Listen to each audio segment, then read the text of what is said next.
pemberitaan tentang vaksin ini tiba kan hampir seragam. Semua message-nya vaksin dari Cina telah tiba. Saya khawatir ini kemudian membentuk harapan yang terlalu besar. Padahal kita harus transparan, yang realistis. Jangan nanti di belakang hari ternyata tidak seperti yang diharapkan, itu nanti akan jadi masalah besar bagi kita. Jangan sampai kita hanya jadi kelinci percobaan. Ya, karena bagaimanapun yang namanya uji klinis ini bisa sukses, bisa juga gagal. Betul. Nah, kalau sukses kita dapatnya apa? Kalau gagal mitigasinya bagaimana? Itu yang saya maksudkan demikian. Jangan nanti ketika sukses, ya sudah paling-paling relawan kita dibayar, kemudian misalnya Bio Farma memproduksi, tapi kita nggak dapat jatah untuk kebutuhan dalam negeri misalnya. Atau kebutuhan dalam negeri dapat tapi dengan harga pasar. Nah itu kan kita harus dapat benefit komersialnya, benefit sosial karena jatah dalam negeri diprioritaskan, benefit legal misalnya dalam patennya dan sebagainya. Indonesia itu juga mendapatkan perlindungan di sana. Dan yang tidak kalah pentingnya juga benefit politik.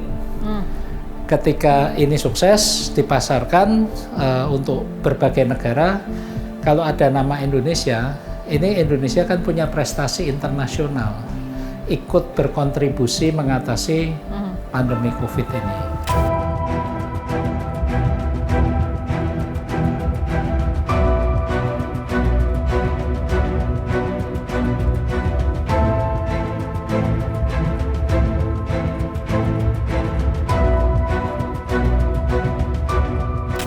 Seakan-akan begitu ada tes seperti ini ya kita jadi semacam alat uji cobanya gitu. Kalau itu riset dilakukan oleh anak bangsa sendiri, saya no problem, saya malah setuju gitu.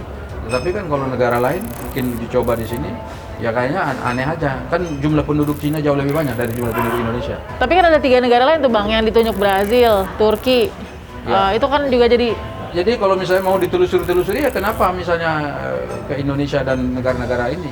Karena menurut saya negara-negara ini adalah negara besar ya. Saya dengar kan ada Amerika, ada India, kemudian ada Indonesia di situ gitu kan. Ini kan ditambah dengan Cina, ini adalah 4 negara berpenduduk terbesar di dunia. Jadi kan kalau ini berhasil, uji cobanya berhasil, kemudian orang imun dengan vaksin ini imunnya bangkit dan dia tidak bisa kena COVID-19 lagi misalnya, ini kan jadi sesuatu yang besar.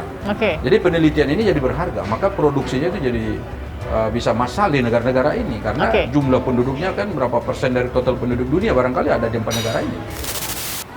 Pak Iwan, selamat datang di Bio Farma. Ya, selamat datang di Bio Farma. Terima kasih Pak Iwan yang sudah diberikan waktunya. Kita tiba di Bandung langsung dari Jakarta Pak. Gimana sih Pak sebenarnya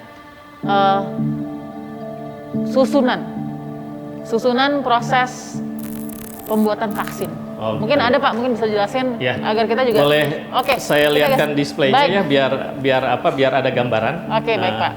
Secara umum secara umum proses produksi vaksin itu ada kurang lebih ada 8 tahap ya Pak ya? Ada 8 step atau ada 8 tahap. Ini yang pertama kita mempersiapkan ini seed preparation. Ini seed itu adalah merupakan bibitnya atau kita strainnya ya. Vaksin itu kan bibit penyakit yang sudah dilemahkan atau saya bahasakan dengan bahasa sederhananya yang sudah dijinakkan. Nah ini yang pertama, yang paling utama dan di sini biasanya lama ini. Bisa berapa lama tuh Pak proses? Ini bisa sampai 5 tahunan di sini. Kalau yang sudah ini, kenapa yang Sinovac yang COVID ini bisa cepat? Sebetulnya kan COVID-19 itu adalah tipe dari corona kan. Corona itu kan sebetulnya udah lama, udah puluhan ratusan tahun mungkin ya sudah ada. Itu hanya tipenya saja yang berubah. Jadi sebetulnya penelitian terhadap corona itu bukan baru kali ini. Cuman dia hanya tipenya saja. Sehingga kita sudah bisa dengan cepat menemukan seednya. Nah dari seed ini kita kemudian dilanjutkan dengan media preparation. Dari bibit kita ke? Di medianya, media pertumbuhan. Jadi si virus ini untuk vaksin ini karena dia makhluk hidup, dia harus diperbanyak, harus ditumbuhkan di satu media yang sesuai dengan tumbuhnya vaksin ini, tumbuhnya virus ini. Masing-masing virus punya karakter sendiri. Dia bisa tumbuh karena virus itu hanya bisa hidup kalau ada inang, kalau ada media. Tempat tinggalnya ya? Media tempat dia tumbuh. Habitatnya. Okay. Habitatnya, betul. Nah, ini proses untuk memperbanyak virus ini berapa lama Pak prosesnya? Sebetulnya kalau untuk memperbanyak di sini, kalau sudah kita ketemu bahwa medianya yang cocok misalnya, ini hitungannya bisa 2-3 hari juga sudah tumbuh ada. Ya. Jadi kalau kita masukkan di sini virus jinak COVID-19, itu berapa lama Pak? Yang sudah ini betul-betul aman dari sisi bibitnya atau seednya itu, inilah yang diperbanyak ini. Nah ini ke sini ya Pak ya? Nah ini ke sini. Setelah itu Pak? Setelah dari sini ini kita namanya cultivation itu kita untuk menumbuhkan, memperbanyak. Memperbanyak, kita tanam di sini, kemudian diperbanyak di sini. Ini ada di pasase atau diperbanyak ya, diperbanyak. Setelah diperbanyak kemudian ada harvest. Harvest ini dipanen. Karena ini makhluk hidup kan ya. Biologi. Kemudian setelah itu dipanen.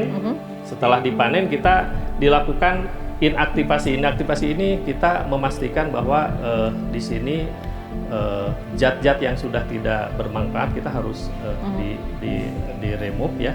Kemudian si virusnya ini juga harus betul-betul yang memberikan efektivitas kekebalan. Jadi diinaktivasi. Dari situ? Dari sini kita dipurifikasi. Dipurifikasi ini betul-betul ini dimurnikan. Bahwa ini hanya betul-betul yang diperlukan untuk vaksin nanti. Dipurifikasi. Setelah ini, baru ini adalah diformulasi. Diformulasi itu adalah kita bagaimana ada di sini ditambahkan dengan zat-zat yang misalnya untuk stabilisernya, untuk agar itu stabil gitu kan. Kemudian agar bisa lebih cepat memberikan kekebalan juga di sini. Jadi penyempurnaan ya Pak ya? Penyempurnaan. Ini adalah formulasi di sini untuk kemudian? mixing. Nah setelah formulasi baru kita lakukan filling dan packaging. Ini secara umum ya. Ini secara umum pembuatan vaksin ini ada 8 tahap ini. Nah 8 tahap ini kalau di total Pak dengan rentang kasar saja ya, hitungan kasar, berapa lama sih menyelesaikan stage 1 sampai 8?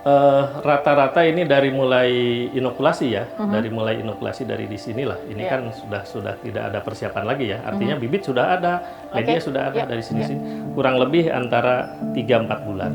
3-4 bulan. Ini kita bicara kasus COVID-19. Ya. Nah, kalau untuk kasus ini kan kita adanya di mana nanti? Adanya di mana ininya untuk yang COVID-19 ini?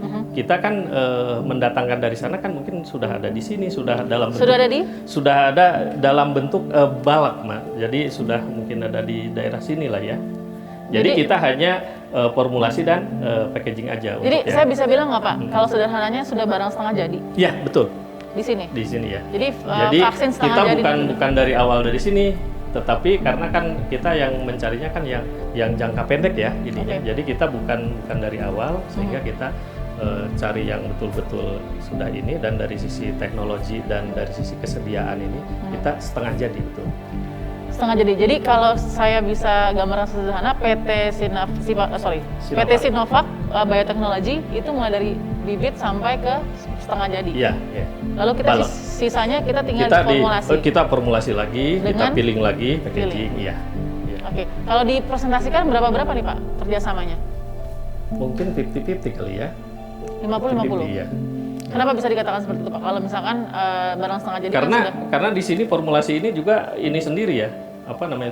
Kita ada teknologi sendiri. Dan memang kelebihan kita itu, kelebihan Bio Farma itu kita bisa untuk produk massal. Nah, itu yang tidak dimiliki oleh perusahaan-perusahaan lain atau negara lain.